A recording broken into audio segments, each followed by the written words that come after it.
Hello, Daadi. Nice to finally sit down with you for this interview. Yeah, So, yes. as you know, you are the founder of Froebel's International School, which is the scale of which is now beyond anyone's wildest expectations.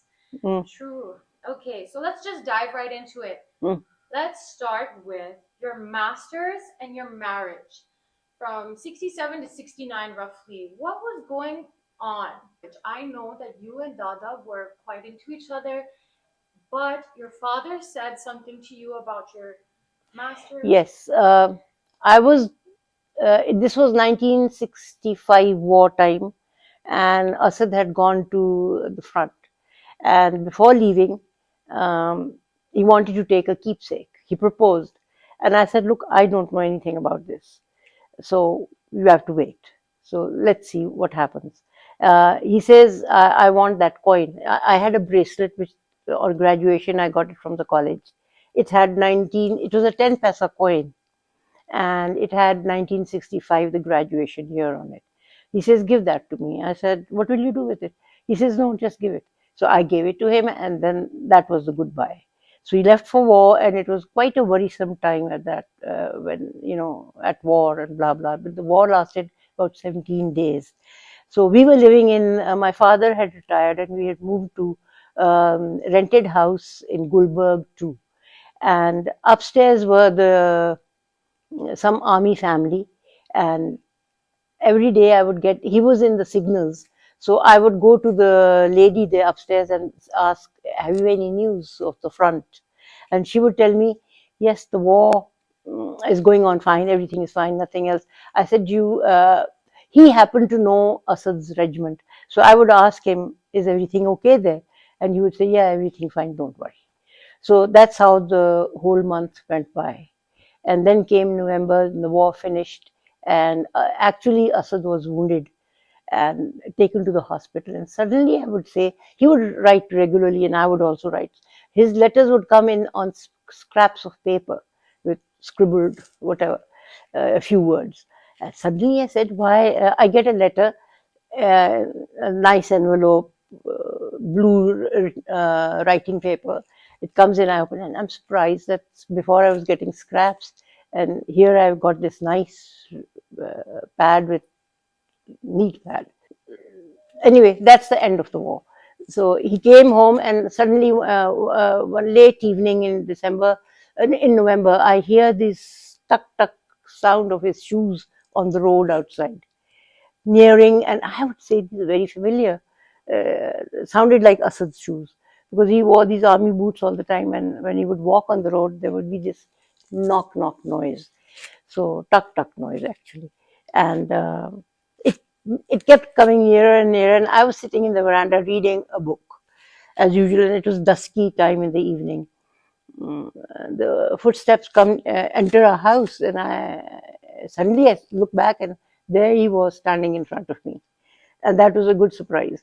So after that, time went by. He went on. He got posted to Azad Kashmir, and we were in Lahore. But he would always, whenever he got a leave or something, he would come into Lahore and hang out with us. My brothers, younger brothers, were his friends, elder brother also, and he was my first cousin to begin with. Okay, so your father said you have to finish your Yeah, master's. bachelor's first. I did very well, and I wanted to. I went to my father and told him that I want to get married. So he told me, he says, "I would like you to do your masters first before you can get married." Then I said, "Okay, now I have to do the masters." So I just said, "Okay, fine." From BA, I did very well. I was on top of the class almost, and then did entered the masters. It was a 2 years course, and I selected textile. I wanted to do foods and nutrition because foods was my passion.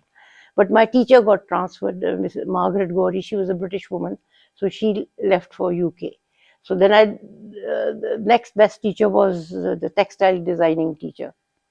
So I chose that subject because of the teacher. Now, I remember you received a scholarship from Cornell University. Can you tell us about that? Yes, once I'd finished my master's, about to finish the scholarships, our college was affiliated with Cornell University, their home economics department at that time. Principal called me because the girl who was at the top, who topped the course, the masters, uh, she was offered it because it was a rule that anyone who tops the course, they're offered. So I was the second best. So she got married. So it was there was a vacancy there. So the principal called me, says, "Would you like to go for the scholarship?" And I was so excited about it. I went home and I told my father that they've offered me a scholarship. Now he was in the favor of the scholarship, but I wasn't. So I said, "No, I have to ask Asad." So when he came, I asked him. And in those days, there were no mobiles or phones that you could get in touch with. So we had to wait for his leave to happen and he would come. So when he came, I asked him, and we went out to a park and I told him that I've been offered. And if I have to go, then I have to go this next few months. I have to leave. And it's a 2 year scholarship. So he really got angry. He got angry. He said, he really lost it. He said, "What is this scholarship? Blah, blah, blah." Anyway, he told me that either choose me or the scholarship. Obviously, I had to choose him. So I let go of the scholarship. Now, I want to talk about something quite intense, which was 1971, December 4th. Mm. Now, that date, I know you know exactly what that date is. That was Dada's death date. Now, after Dada died, I know that you always talk about how there was wailing in the village. You were in the village, all the women wailing, and you felt like an alien, and you were so upset. Can you go into detail about those things, specifically the idea of Froebel's, the inspiration or rather need? Began there. Yeah. You see, I would be there for 40 days and I wanted to go back to Lahore right away because I was not fitting in with the environment. And every day, the village women would come and cry and wail and say, "Oh, poor you, you're a widow now, what will you do?" And I would think inside me, uh, after they would leave, "What do they mean? What will I do? Of course, I'll go back to Lahore. That's my place, my father's home." So I just ignored that. But that is the time when the seed in my mind was planted. Because my father said, why you should do masters is because it's completing your education and you'll need it one day. And at that time, I would say, "Oh, what will I need it for? It's okay." So, anyway, but I was desperate to get married. So, I insisted and I got married. And a nice 2.5 years we were married. And And then at the that war. time, at the time of Dada's death, you had two sons born already, my dad Saad and then Zar Chacha, Mm. and you were pregnant with Uh, Abrar Chacha, yes. right? And this was, I was about 3 months pregnant at that time. When he passed. Mm.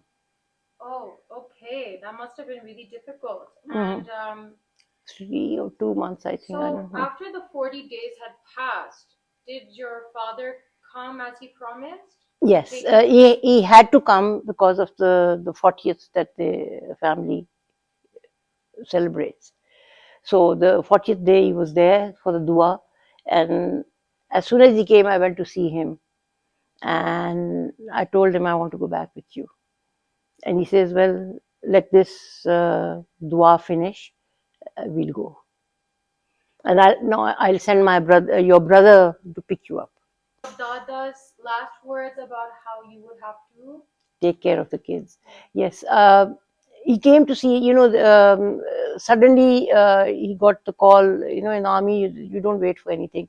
He got recalled, so he came to see us in the village. And why we had moved to the village from Lahore, from my father's home, was because we'll be near him.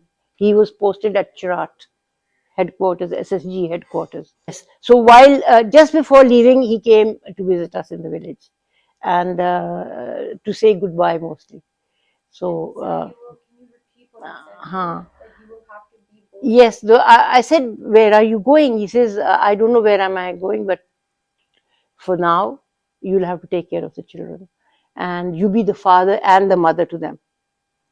And you are a good mother, and I know you'll be a good father too." And I found that very strange. That why is he saying that? And I told him at that time that you will be there. Why are you telling me to do that? So he says one doesn't know. Okay. Okay. Now, too, before we move on to Froebel, I would like to ask you one more question about Dada. Mhm. So, that coin you mentioned earlier, what happened to that coin later? Yeah, that coin. He took he went to war, and he took the bracelet and he wore it along with his other tags. So one day, I remember this incident. He came and he told us the war stories. So one of the story was that once he was going through a path, and there was firing going on and everything, and his bracelet fell down. So he discovered that it fell down. He looked for it and to look for it, and he bent down. And at that very moment, the bullet whizzed through Over his head. over his beret, the hat that he was wearing. It went through it. So, and after that, he thought it was a lucky coin. So he called it his lucky bracelet. That's very nice. Uh, and there's another story attached to it that after the war, when he came back, went to meet his parents in the village, and there was a big pile of corn lying in the outside the veranda, and he was lying there basking in the sun, and the coin fell down into the pile and got lost. So he went mad looking for it, and he got the whole household looking for it. Uh, he has three stepmothers, those and their servants, and everybody was looking for that coin. And they kept asking, "Why are you looking? What's get another one? 10 paisa coin, no problem." He says, "No, I want that one." He couldn't explain why, but he just told them, "I want that one." So they looked madly, and then later on they found it. Very good. Okay. Very nice.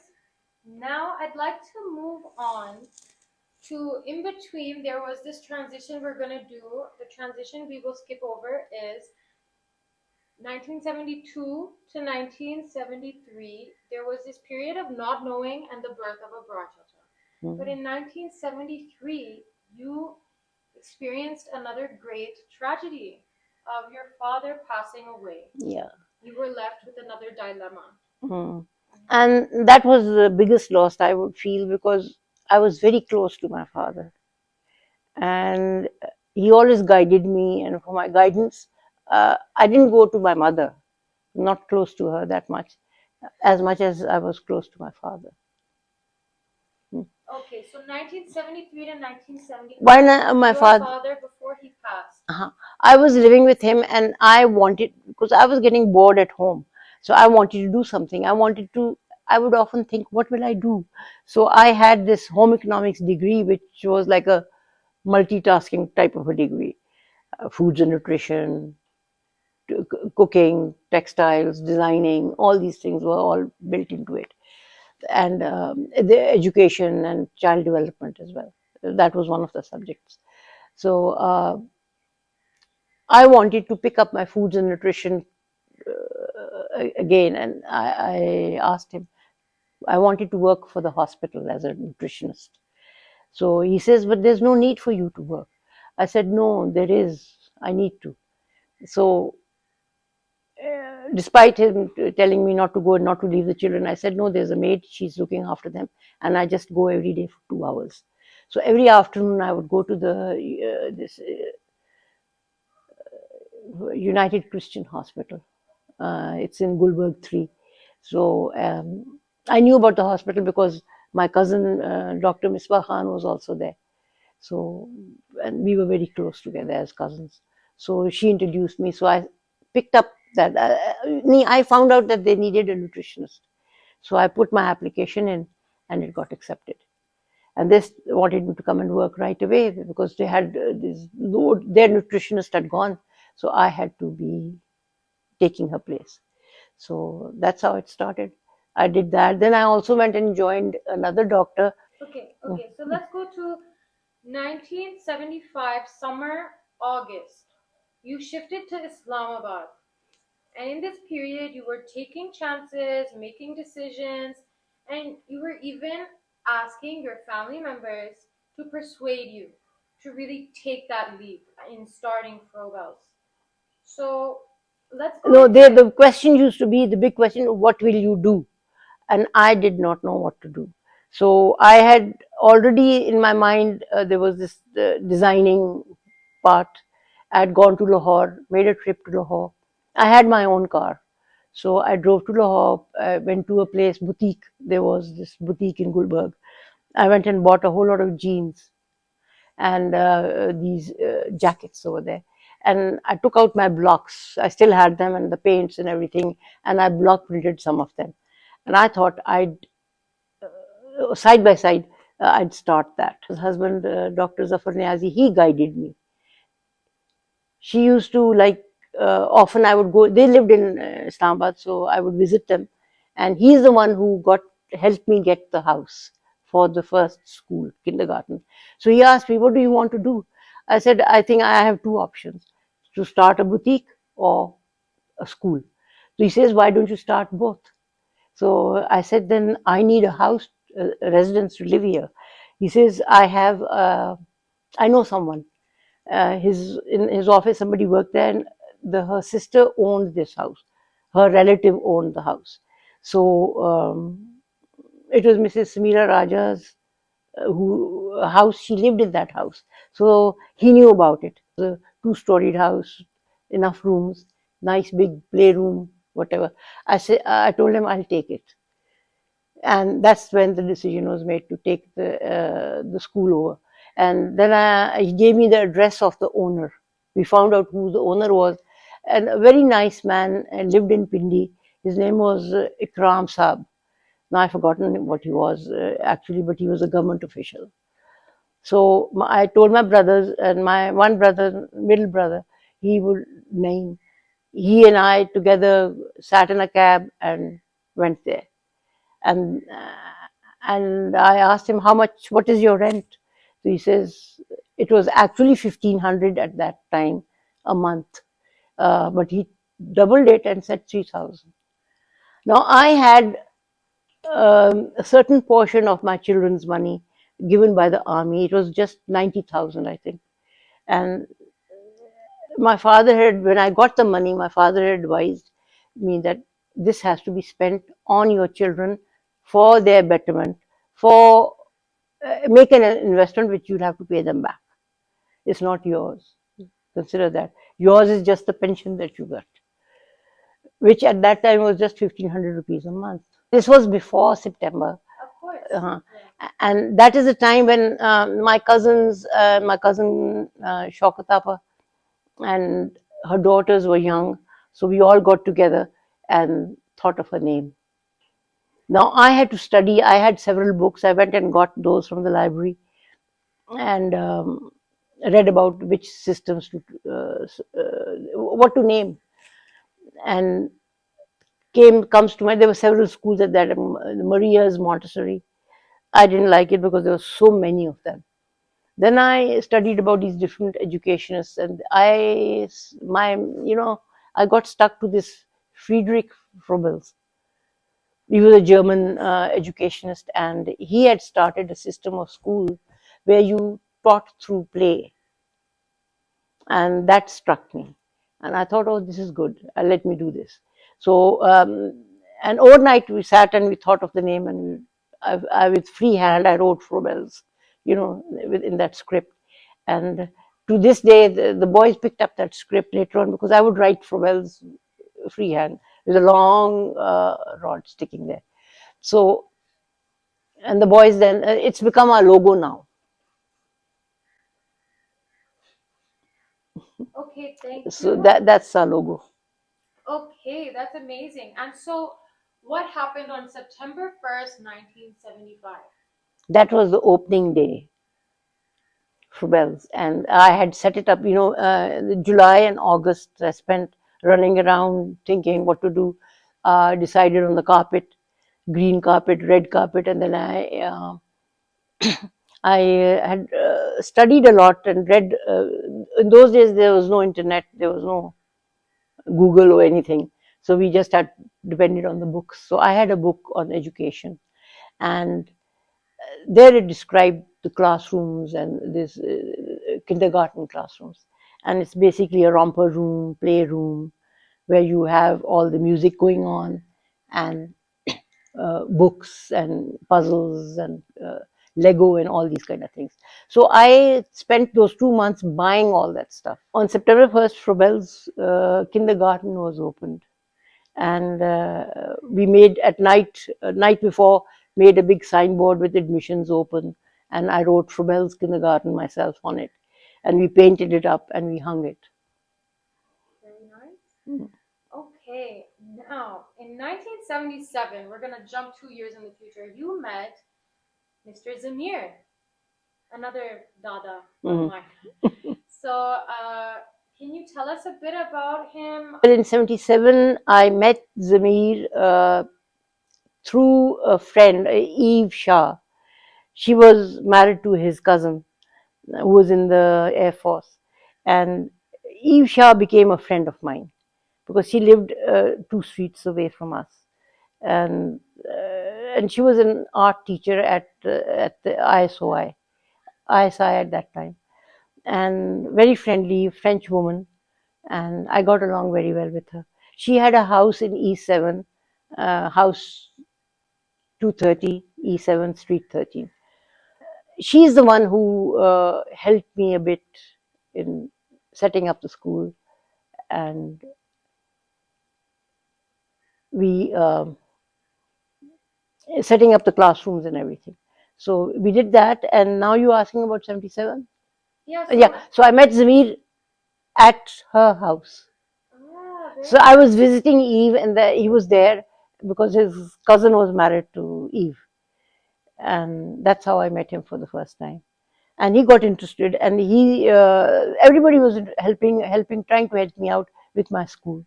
So Eve would come in, and they all came in the evening to help me with some painting posters, and she was an artist, so she was helping me draw things, make posters for the school. So, and Zamir came along. So he wanted to ask, how can I help you? And I said, I have these 2 charts which you can put a frame on, and we should do everything ourselves. So I would go to the hardware store and buy stuff, pieces of wood and all, and cut them up ourselves. So he was pretty good at it. So he framed a few charts for me. And that's how he got to know. And then he would visit Eve, and then he got posted to Islamabad. And that's frequently we met them. Then Zamir proposed marriage in 77. Then I agreed, and we got married. And he got, then he was, of course, and I moved into the naval headquarters, the houses, F8, I think it is called, the naval complex. And so he had a house there, and he was promoted also to vice admiral at that time. And Zamir had a friend in the CDA, and he had many friends. So one of them, I forget his name, he told me that his daughter, he has a preschool daughter, you should give her admission, and he's going to help you get the plot. So Zamir organized all that. And this was the F72 plot? Yes, F72 Froebel's. Okay. And it was, we went to see the plot, and it was like a empty land sloping into the Nala. And you recall that incident going to see the plot? Yes, that was after we got the plot, we paid for it, and we just left it. Okay. I didn't want to do anything because my mindset was not there. Okay. You had it in mind. So the plot was there for few years. It was there, and then after Zamir died in '85, and this was more like '86 after Saad's accident.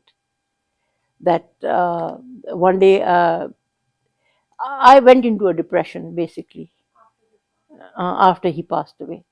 So, and the boys were the ones who got me out of it, especially Saad. He said, he really shook me out of it. He said, what's going on? There's no need.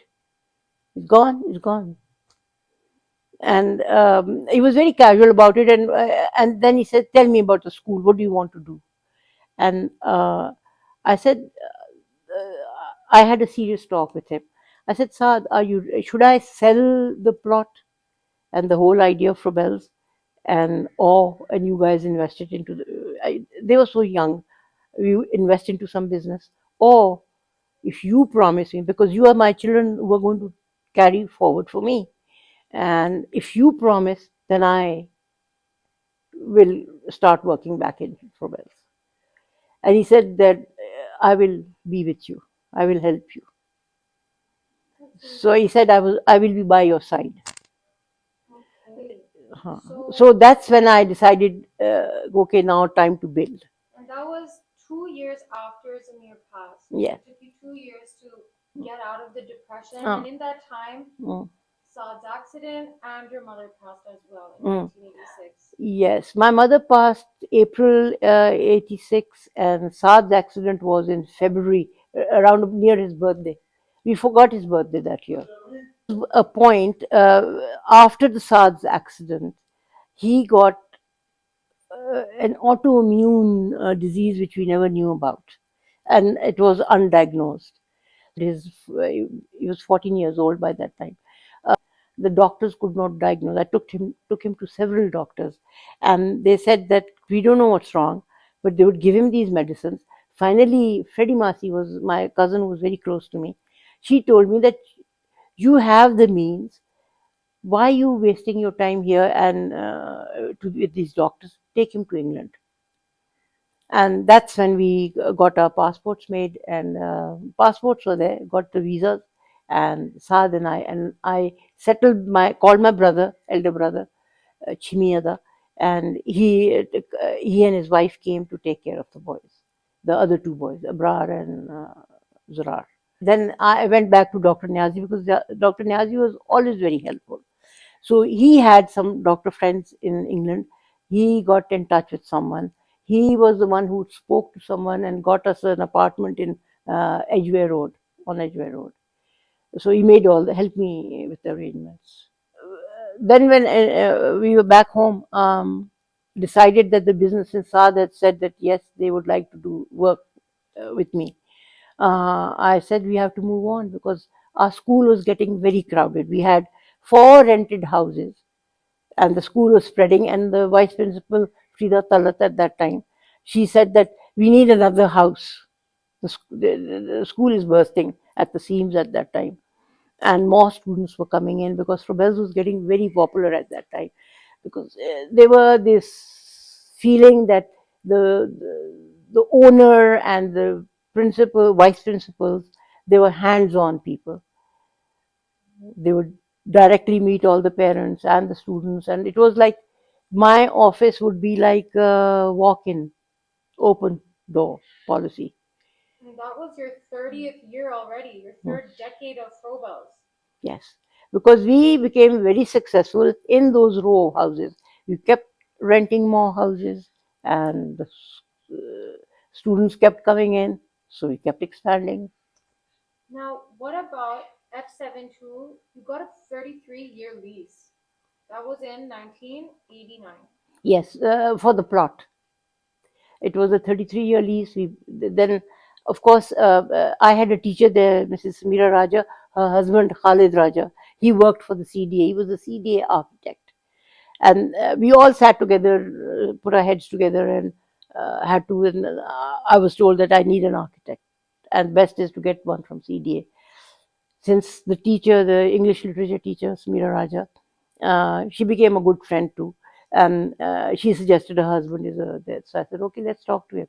So it was always, through friends and people. I had no contacts or anything special, high ups. So they helped me. There And was a whole team. Then Khalid Raja got the whole team going, and I before, sketched it for them. I said, look, I want a row of rooms and a big hallway and all that. So, and they did it. very nice. Mm, That's a very good milestone. mm. And now that was your third decade. So now let's go into the fourth decade, 1995. Okay, in 1995, You Mhm. expanded to Rawalpindi. We started working on that, and then Saad was more in charge of these things because I'd given up like outside work. I would be concentrating on the academics and everything. So Saad did all the running around. I just worked from 7 in the morning till sometimes late in the night, 10 o'clock even. I would be at the school, setting up classrooms, this, because it was a big move, moving from the houses and into a new campus. And the campus got constructed in a very short time. We had just had the summers, and I had stopped paying rent because I was always on the side of trying to save more money for the school. So we stopped paying rent for one of the buildings because it was getting a bit too much. We had four big houses, duplexes. So the one room was, as soon as the two rooms ready, we packed all our desks and everything, and I had a good team of workers with me, and I was always one to one, working with them, guiding them. Yes, now you see, now I had made my own system, and it was that I had to be close to the teachers and what's going on exactly. The school had expanded into three sections at that time, full sections, 30 kids in it, and sometimes you had to hire a extra teachers assistant to help them. So to be in touch with what's going on, um, you had to visit all the classes and see what's going on. And at 7 o'clock, I would come and start making the rounds. I would go and first check the cleaning and come back to the office, and then I would wait at the gate, see the teachers, receive them, and have a little chat with everybody. But it was very impersonal kind of atmosphere. It wasn't very formal at all. So I would chit chat at a personal level with everyone. And then they would go to their classes, and there'll be an assembly, and everybody would be parked, standing there. And later on, then as time, I had to make the rounds because while the classes were going on, to check on teachers, because I would get complaints through the parents. You see, mine was an open door walk-in policy, and parents would come and say this, that about their child not getting this attention, that, and I would keep that in mind, and I would write down the notes. And then I would make a point that next day I have to visit this classroom. So and so's child is, and I knew the names of every child. I had, the Gulzar was the cleaning guy, and I used to send him, and I would take him with me, and we would go to every classroom and randomly pick up all the books, 5 copies from each shelf. There was a system where the shelves in it, they kept all their books, the class books, and this was especially up till class 5, because elementary school they took their books home. And the rule that I had made was that the students should do most of the work in the school and take very little homework. So most of the books would be lying there, and I would, and Gulzar would instructions, my instructions, after school, after 2 o'clock, everybody had gone. He would go and make a pile. He would do class 5 once, then every section down, right up to the KG. We would do that. And you would check them? Yes. Uh, my concern was, you see, when you start writing, introduce handwriting to the children, that's a lot of, they make a lot of mistakes. From every section, every class, take a pile, and Gulzar would keep them in my car on the back seat and the diggy. And he would say, Ki, Bibi, how would you do so many books, and every day you bring them back, and you make me put them back in the morning? So I said, you don't worry about that. That's my job. So I would take them home. I would go through every copy, all till late in the night. The days I would go home early, check handwriting teachers, and I had a green pen, and I would sign each copy that I had checked. So the teacher would know that I've been through it. And teachers' mistakes, I would, last 2 lines, off and on, there were some lines left. I would do the patterns, writing patterns on those, or pick up the words if the child had spelt it wrong and the teacher hadn't checked it. I would put that in that line. And this is up till class 5. So the teacher, and then my SZK was always there in the corner, small, green. So they know she's been through. So that became a rule, and the teachers became a little bit more, careful. And was your really your whole life was Froebel's? Yeah, yeah, it was that because at home the boys were grown up, almost young teenage boys. So they would be home. My rule was that they bring their friends over and stay in the house. So my door, open door policy again. My door would be open all the time, and the boys were not allowed to close their room doors. So I'd be sitting in my room. I had a nice low table with my tea and sit and do that. Very good. And I made sure that I finished the pile every day. Six, I think, I started getting out of Froebel's, weaning myself off it, because my doctors advised me. I got blood pressure, and that doctor just told me you have to divorce Froebel's. It's in your blood, so you have to just In 2006. yes. And the doctor said you cannot go on like this. Your health is not doing well and all. And by then, the boys were married, settled, and we had come back from our exile. In 2002, we were back home. So So we had picked up the strings and we were working, and I was giving more responsibility to the children and their wives. okay. The So success of the school was basically in the teachers and their hard work as well. Though I was in the back, they knew that she's there. And again, the open door policy helped me. A teacher would walk in crying, she was upset about something, she would talk about it. And I would say, okay, fine, pacify her, help her out, whatever. So that was a personal touch.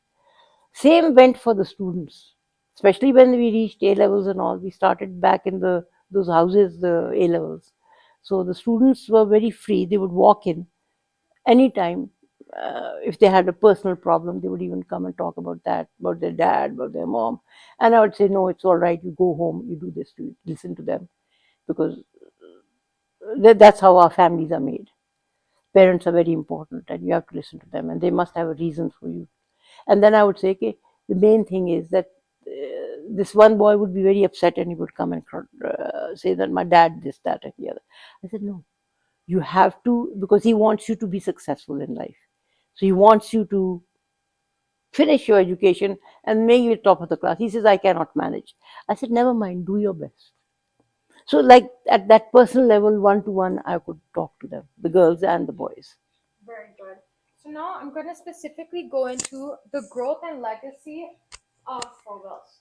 So over 50 years, Froebel's has grown so much. What do you feel when you look at Froebel's today?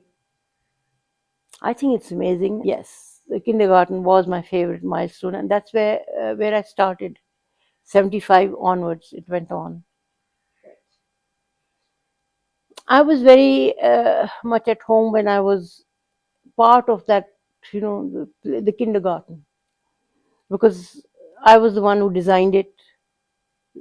And in those times, there was no internet, there was no Google, there was no anything. So we had to depend on ourselves and my own learning experience at home economics, because I loved being with the children. And I had taken child development. It was a compulsory subject. I had child development. We had times in our over there they had a kindergarten, and I would observe, we were meant to. It was part of our course to observe a child. You select a child and you observe him and his behavior and how he's coping and all. So I was very much into that. So the kindergarten was your favorite one. Uh-huh. So he said the kindergarten was my favorite one. So how do you think Froebel's has changed the lives of students and families in Pakistan? Well, most of my students, now that I hear back from them, I was very close to most of my students because I knew them personally as well. And I would remember their faces. And strange thing was that I would know their parents, even link the parents' face to them. But I knew the names of the entire school personally, every class. So when children started, in the O level students and the A level students, I was very close to them, because I felt they were like my sons and daughters. I never had daughters then, but like my boys, like my family, and I loved girls anyway. So I was very close to them, and they would come and talk. about whatever their problems were, whatever things, hardships, or whatever they were going through. So that's how I felt close to them. So when they grew up and they went into life and started their lives, so I feel that was something that we made an impact on. Very good. What values or principles do you hope will always remain at the heart of Froebel's? That's a tough one because I've been away from Froebel's now for quite a many years, ever since 26. It took me 2 years almost to wean off totally. Then I started, withdrawing from it, and they would keep people would come and say, "Bia, Bia," who are very personal with me. Oh, Mrs. Amir, Mrs. Amir. I thought in my mind that this is not going to cut well because you have to, once you hand over, you have to completely let go and move, be on the side then, observe, and let the next person in charge take decisions. And this was my own family. The sons and my daughter-in-laws had to do it. So I had to withdraw Understood. totally. So, what message would you like to share with the teachers and students celebrating the 50th anniversary today? Well, it makes me very happy where Frobels has reached. During daytime or while the school is on, I never visit, but Siham has and I have gone. She's made me go there, visit. I went and saw the rooftop campus, the setting up that they did for the high school students, and I liked it. It's got a nice atmosphere, and I think it's progressing very well. And then Abrar's contribution at he started the Ring Road campus, and he has a very nice building made, and makes me happy to see that they're carrying it on and they're involved in in helping opening and set up the schools. Yes, I thank all the teachers who work very hard for the school and they put their hearts and minds into it, and also the students. In fact, my granddaughters are also students there, and I love to see them carrying on what ages ago I created, because it's almost 50 years now. Uh, Very good. and it's happy to see them settling and enjoying themselves, and lots of new things that have been introduced over the years, and positive things. And I want these students, wherever they go in life, to carry Frobels with them. Very good. Amazing. Now we're going to go into Froebel's, the personal side of Froebel's, which is just 3 questions. What did Froebel's mean to you?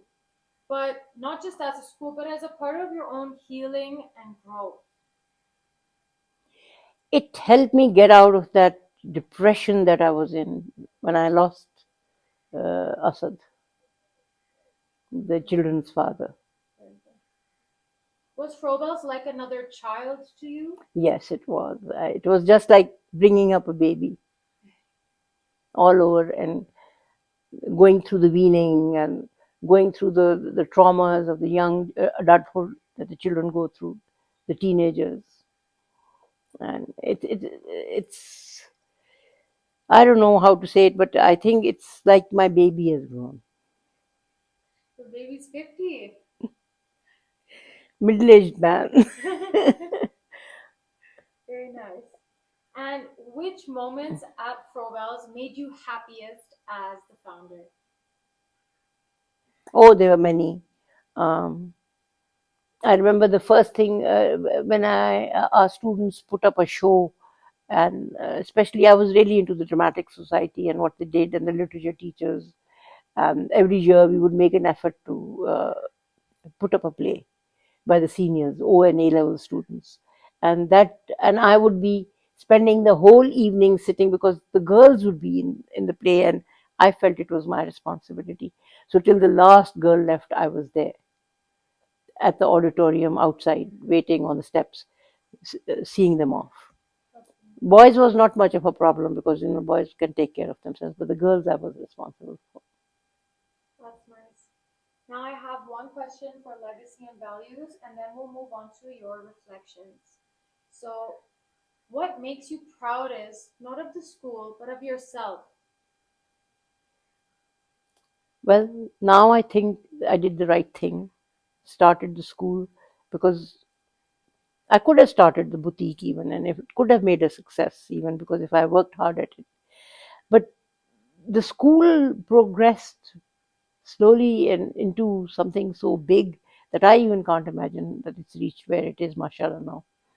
And doing well, it's got a name, people recognize it. And there was this once saintly man, and when I started Froebel's, the first house, the kindergarten that I got, he came and he did a dua there. And I went with him because I had rented the house and we were setting it up. So he says that thousands of students will pass under this. Uh, we had that big board, Froebel's, written on it, which I wrote myself freehand. And he said thousands of students will pass and they go all over the world. And I didn't give it much thought. That man, what is he saying? What does he mean by it? But then now, when you think of it, yes, our children, the students of the school, have spread all over the world. In every continent, you find. I feel very proud when I hear about them, that they're doctors, they're teachers, or professors, or engineers, doing very well. Even the girls, I'm very proud of that they're doing so well. They're well established, and I think that's what you look for in a child. Not in general, but for today. So, what is one memory of your life that always makes you smile? Yes, my children's marriages, one by one. Saad, and I always was for the fact that no arranged marriages. You have to find your partners. So I think those were the happy moments for me, for each one. For Saad, Zrar. Zrar was very hard to find a wife for, but which he did eventually. But the Abrars happened, and they are there with them. It's good. And if you could go back and speak to your younger self, what would you say to her, your younger self? You did the right thing. You started school. You picked up the right track. I think she's done well for herself and for her family, coming from the village background and establishing a school. But initially, to establish, I was there for two schools, but the rest my boys picked up and they did, and I feel proud that they are part of this.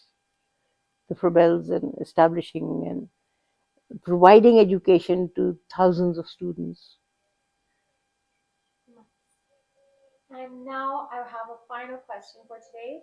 What legacy do you want me and our whole family to carry forward from you? What can I say? I want each one to be there for Froebels and be part of it and adapt. I mean, they're all doing different things in life now, and I wish them success in whatever they decide to do. But I would like some of them to come back, one or two of the grandchildren to come and carry it for me, take it to the next level. And I think, any of the children grandchildren who would pick up the education as their degree or to do their course in, they should go ahead. And we should encourage them. And as parents and as a grandmother, I would like one of them to carry it on. One or two or three, whichever. Okay, very nice. Thank you so much, Daadi. Love you so much. Mm. Let's cut it there.